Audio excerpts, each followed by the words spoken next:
आसाम विधानसभा election समाप्त होने के बाद वहां पे वोटिंग समाप्त होने के बाद जनता का जो फीडबैक आ रहे हैं, वहां के जनता से जो हम लोग बात कर रहे हैं, उसके बाद जो फीडबैक आ रहे हैं वो फीडबैक हैरान करने वाला है।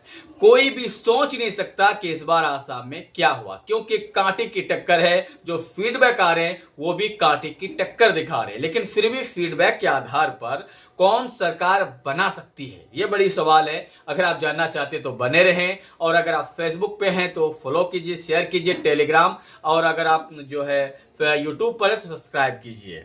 तो चलिए हम बताते हैं कि आसाम में टोटल सीट कितना है। 126 एंड 126 सीट है।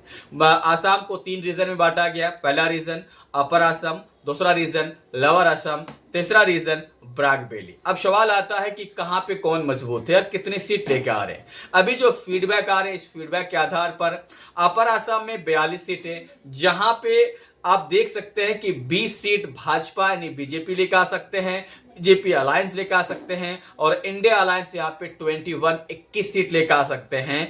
ये जबरदस्त, और 1 सीट अन्य के खाते में जा सकता है, या फिर वहां पे अन्य आपको हो सकता है कि AIUDF हो।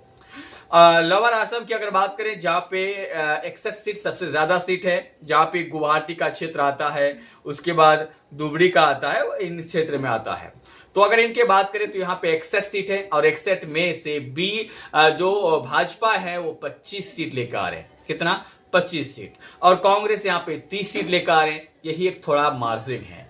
अगला बात करें तो 5 सीट AIUDF लेकर आ रहे हैं, बाकी अन्य के खाते में। अगला रीजन है हमारा ब्राग वैली, बराक घाटी, जहां पे 23 सीट्स है, और यहाँ पे AIUDF का कमाल प्रदर्शन है। यहाँ पे 6 से 7 सीट यानी 7 सीट लगभग जीत सकते हैं, और यहाँ पे भाजपा 6 सीट जीत सकते हैं, और बाकी सीट जो कांग्रेस के पास जा सकते हैं, 10 सीट लगभग। तो अगर ऑल ओवर देखा जाए तो भाजपा के पास 50 के आसपास सीट है, कांग्रेस के पास 60 सीट के आसपास है, और AIUDF के पास 12 के आसपास सीटें हैं।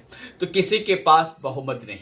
तो बहुमत के लिए अब AIUDF का यानी ओवैसी की जो पार्टी, समर्थित पार्टी है, उनका समर्थन चाहिए।